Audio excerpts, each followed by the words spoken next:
The toxic system is governed by its unconscious fear that was developed with its past painful experiences of insecure attachments in relationships. And this fear is camouflaged with different defense mechanisms of the toxic system so that they are not faced with the reality of its past painful relational experiences. And the toxic system does not want to work on their defense mechanisms that are really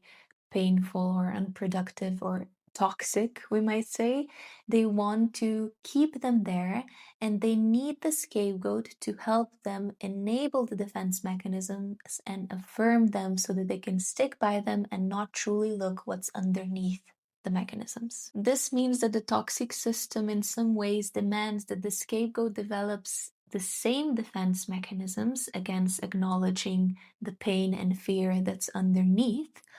or they demand the scapegoat to take on all of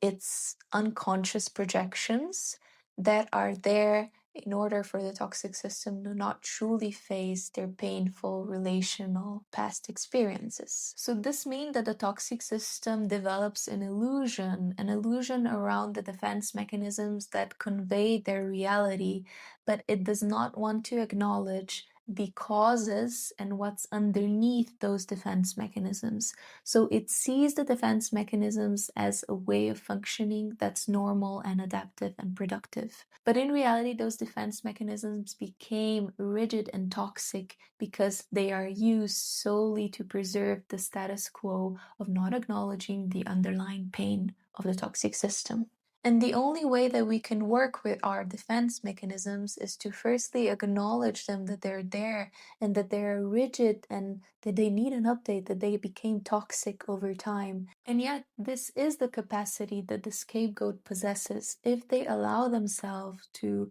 put down the projections of defense mechanisms of the toxic system and truly acknowledge their own defense mechanisms that needed to develop in order to survive in the toxic system,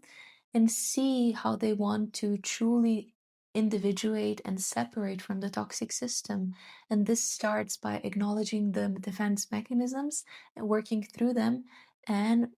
building an inner trust that other mechanisms can be built over time with the courage and the acknowledgement to look what's underneath them, so what's propelling them and what is making them sustain the toxicity of the toxic system.